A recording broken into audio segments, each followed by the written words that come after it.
وہاں پر مجھے جانے کی پرمیشن دیا جائے۔ اس کے ساتھ آپ نے تیسری تجویز یہ رکھی تھی، اگر آپ لوگ مزید ہو کہ ہمیں آگے جانے دیا جائے اور سیدھا حضرت یزید کے پاس لے کر کے چلو، حضرت یزید کے پاس ہمیں آپ لے کر کے چلو، ہم ان کے سامنے پیش ہوں گے۔ تو اس وقت عمر بن سعد نے یہ شرطیں، یہ تجویز منظور کرنی تھی میرے بھائیو اور دوستوں۔ اب ہم اگر آپ یہ کہیں کہ اگر حضرت حسین رضی اللہ تعالیٰ عنہ کی یہ لڑائی اگر حق اور باطل، اسلام اور کفر کی لڑائی ہوتی تو حضرت حسین رضی اللہ تعالیٰ عنہ واپس جانے کی بات کیوں کرتے؟ یہ حضرت حسین رضی اللہ تعالیٰ عنہ بھی جانتے ہیں اور دنیا کے تمام لوگ اور جو اسلام کی تعلیمات کو جانتے ہیں وہ یہ جانتے ہیں کہ یہ کوئی کفر اور اسلام کی لڑائی نہیں تھی، یہ تو ایک سازش تھی۔ اس میں آپ رضی اللہ تعالیٰ عنہ کو قتل کیا گیا اور شہادت اللہ رب العالمین کی منظور تھی۔ تو ہمیں اور آپ کو چاہیے کہ ہم لوگ جذبات میں کوئی ایسی بات نہ کریں جس سے اللہ رب العالمین ناراض ہوتا ہے۔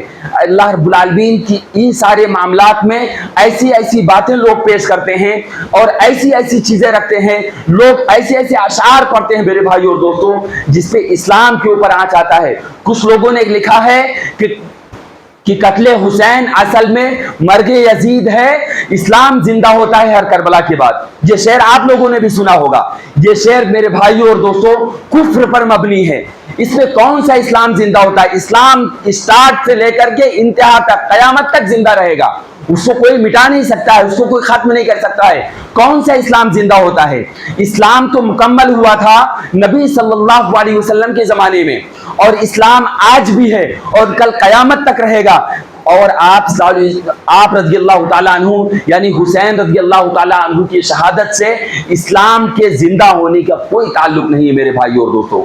جبکہ اللہ رب العالمین نے فرمایا الیوم اکملت لکم دینکم واتممت علیکم نعمتی ورضیت لکم الاسلام دینا۔ آج میں نے، اللہ رب العالمین نے یہ آیت اللہ کے نبی صلی اللہ علیہ وسلم پر ذی الحجہ کے مہینے میں نازل فرمائی تھی، اور آپ صلی اللہ علیہ وسلم نے فرمایا، آپ صلی اللہ علیہ وسلم کی زندگی میں آیت نازل ہو کر کے اللہ کی طرف سے یہ پیغام آیا تھا کہ اسلام مکمل ہو چکا ہے اور اس دین سے اللہ رب العالمین راضی ہے، اور اسی دین پر رہنے والوں کے اللہ رب العالمین مغفرت کرے گا، اس کے علاوہ کسی کی مغفرت نہیں ہوگی۔ میرے بھائیوں اور دوستوں، اس میں پیغام یہ ہے کہ اسلام زندہ نہیں ہوتا ہے یہ ساری چیزوں سے، یہ صرف اسلام کو بدنام کرنے کا ایک ذریعہ ہے۔ یہ نعرے اور یہ ساری چیزیں جہالت پر مبنی ہیں، یہ ان ساری چیزوں سے ہمیں اور آپ کو دور رہنا چاہیے۔ اللہ رب العالمین ہم تمام لوگوں کو ان ساری چیزوں میں ہوش کے ناخن لینے، سمجھ کر کے فیصلہ کرنے اور لوگوں کے بہکاوے میں نہیں آنے، بلکہ ان ساری چیزوں پر ہوش مندی اور عقل مندی سے کام لینے کی توفیق عطا فرمائے۔ یہ ساری کی ساری سازشیں آپ رضی اللہ تعالیٰ عنہ، حسین رضی اللہ تعالیٰ عنہ کی قتل کے لیے، جو لوگ حضرت علی رضی اللہ تعالیٰ عنہ کو قتل کیے تھے، جو لوگ حضرت عثمان رضی اللہ تعالیٰ عنہ کو قتل کیے تھے، جو لوگ حضرت عمر فاروق رضی اللہ تعالیٰ عنہ کو قتل کیے تھے، ان شہید کیے تھے، انہی لوگوں کی یہ سازش تھی حضرت حسن رضی اللہ تعالیٰ عنہ کو مارنے کی بھی اور حضرت حسین رضی اللہ تعالیٰ عنہ کو مارنے کی بھی۔ اگر آپ تاریخ پڑھیں گے تو آپ کو اندازہ ہو جائے گا میرے بھائیوں اور دوستوں۔ یہ ہمارے اور آپ کے لیے یہ دن، یہ ایام، یہ محرم کے مہینے میں لوگ اس کو غم اور سوگ کا مہینہ قرار دیتے ہیں۔ ان دنوں میں لوگ ہندوانہ کلچر کی وجہ سے لوگ اپنے ننگے پیر چلا کرتے ہیں، پورا مہینہ نہیں تو کم از کم لوگ 10 دن ننگے پیر چلا کرتے ہیں اور ان دنوں کو منحوس قرار دیتے ہیں۔ کوئی نیا کپڑا نہیں سلا سکتا ہے، کوئی نیا کپڑا نہیں پہنے گا، سب کے سب لوگ بلیک کپڑا پہنیں گے۔ یہ سارے رسم و رواج، یہ خرافات اسلام کے اندر لوگوں نے بسا دیا ہے۔ اسلام کو اس کو سمجھ لیا میرے بھائی اور دوستوں، اس کا اسلام سے کوئی تعلق نہیں ہے۔ یہ ساری چیزیں اسلام کا حصہ نہیں ہیں۔ سوگ منانے کا حکم اللہ رب العالمین نے نہیں دیا ہے، یہ خرافات ہے، یہ ساری کی ساری چیزیں من گڑت ہیں، ان کی اپنی سازشیں ہیں میرے بھائیوں اور دوستوں۔ اس میں بہت ساری ایسی چیزیں ہیں جو بہت قابل غور ہیں۔ ان ساری چیزوں پر جب ہم دیکھتے ہیں تو یہ دکھائی دیتا ہے، یہ سمجھ میں آتا ہے کہ یہ لوگ سب کے سب اسلام دشمن ہیں اور اسلام دشمنی میں آ کر کے اسلامی تعلیمات کو مسخ کر کے اسلامی تعلیمات کو بدنام کرنے کی کوشش کرتے ہیں۔ اور اس کے ساتھ ساتھ میں اور ان میں ہم اور آپ دیکھتے ہیں لوگ نوحہ کرتے ہیں،